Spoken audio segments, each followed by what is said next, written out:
Okay, so my name is Francis Ndowa. I'm a specialist in venereology and dermatology based in Zimbabwe.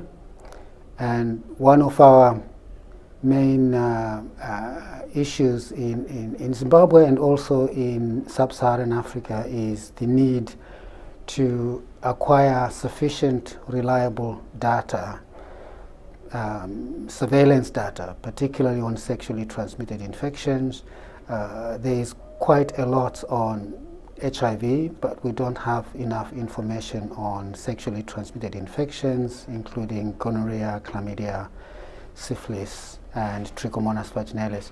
So we would like more reliable data on that.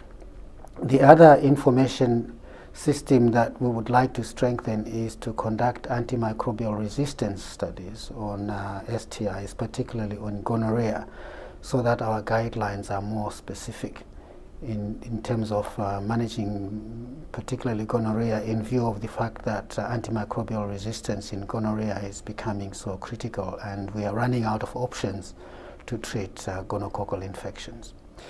In Zimbabwe, there have been a few studies done recently on the etiologies of the syndromes of sexually transmitted infections and antimicrobial resistance. So we are a bit better off in terms of our guidelines, because they do give us information on what to do and guided the adaptation of our guidelines, and the strategy for STI prevention control is about to be published.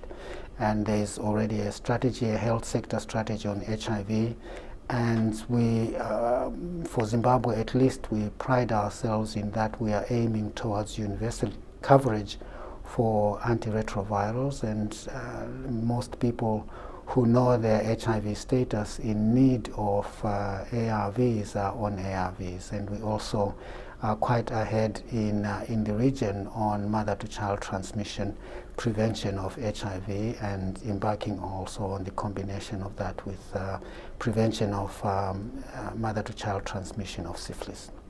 So there at least we've got some good information. But when one looks at the map of Africa as a whole, most of sub-Saharan Africa is lacking badly in data for action, and that's one of the things that we need to strengthen. Yep.